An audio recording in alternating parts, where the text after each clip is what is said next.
सोचा है कभी कि एक खूबसूरत रोमांटिक छुट्टी एक बुरे डरावने सपने में कैसे बदल सकती है।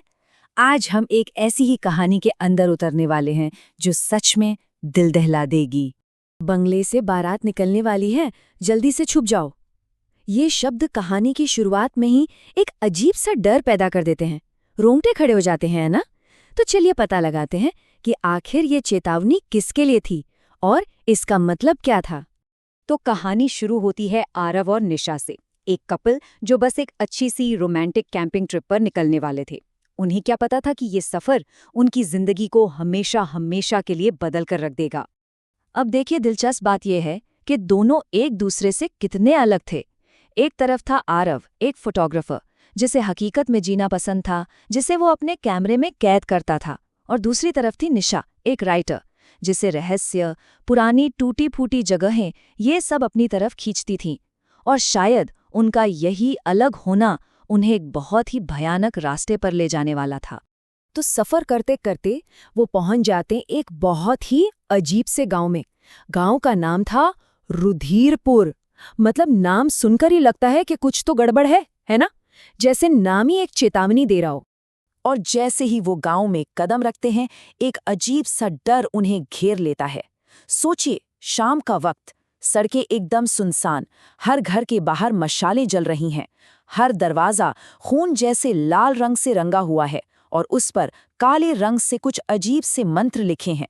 मतलब साफ था, इस जगह पर कुछ तो बहुत बहुत ज्यादा गलत था। और तभी आरव को कुछ ऐसा दिखता है जिससे उसकी रूह कांप जाती है।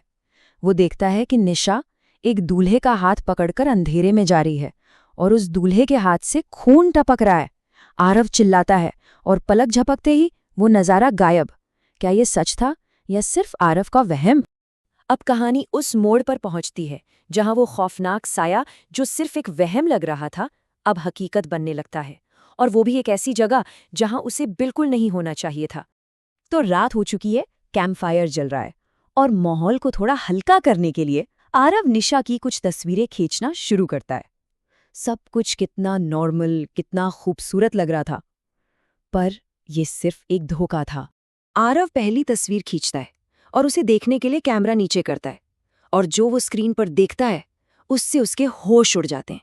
सवाल यह है कि निशा के ठीक पीछे वो साया आखिर था किसका? और इसके बाद जो होता है वो डर को और भी ज्यादा बढ़ा देता है। आरव एक और तस्वीर खींचता है। क्लिक! वो भूतिया दूल्हा जिसका चेहरा सहरे के पीछे छिपा था, निशा के और करीब आ जाता है। एक और क्लिक, वो और पास। हर क्लिक के साथ एक एक कदम और पास। जरा सोचिए, उस एक ही पल में दो अलग अलग दुनिया चल रही थी। आरव की हकीकत में एक भयानक भूत निशा की तरफ बढ़ रहा था, और निशा की हकीकत, उसे तो बस खूबसूरत एकदम नॉर्मल तस्वीरें दिख रही थी। आरव का डर, उसकी घबराहट, उसकी उलझन कोई समझ ही नहीं पा रहा था। अगली शाम वो दोनों खुद ब खुद उसी बंगले की तरफ खींचे चले जाते हैं जिसका जिक्र निशा ने पहले किया था। और आज वो बंगला एक अजीब सी रोशनी में जगमगा रहा था। ऐसा लग रहा था जैसे कोई उन्हें अंदर बुला रहा हो। अंदर का मंजर तो और भी ज्यादा डरावना था।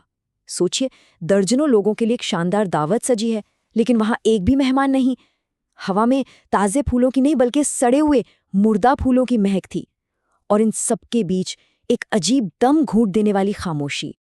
और इससे पहले कि वो ये सब समझ पाते या वहां से भागने की सोचते, बंगले के वो भारी भरकम दरवाजे धड़ाम से अपने आप बंद हो गए। बस, भागने के सारे रास्ते बंद। वो दोनों अंदर कैद हो चुके थे। और अब शुरू होता है कहानी का सबसे खौफनाक हिस्सा। वो पल जब वो प्रेत अपना असली खेल खेलने वाला था। वो दूल्हा शानदार सीढ़ियों से नीचे उतरना शुरू करता है, और जैसे जैसे वो नीचे आता है, निशा की आंखें एकदम बेजान और सफेद हो जाती हैं। जैसे अब वो निशा रही ही नहीं, वो अपने काबू में नहीं थी। वो बस उस प्रेत की एक कठपुतली बन चुकी थी। और आरव, वो बेचारा बस बेबसी से ये सब देखता रह गया। अपनी आंखों के सामने वो दूल्हा निशा के गले में सूखे मुरझाए फूलों की वरमाला डालता है और शादी की सारी रस्में पूरी करता है। आरव चिल्लाना चाहता है, कुछ करना चाहता है, पर जैसे उसकी आवाज ही कहीं खो गई हो। और फिर एक दर्द भरी चीख उस खामोशी को चीर देती है, और उसी एक पल में वो दूल्हा, निशा और वो पूरा का पूरा सजा हुआ हॉल, सब कुछ धुएं में तब्दील होकर गायब हो जाता है। सब खत्म। अब उस वीरान खंडहर में आरव अकेला खड़ा था, और अब वो उस भयानक सच का सामना करने वाला था कि आखिर ये सब हुआ क्यों।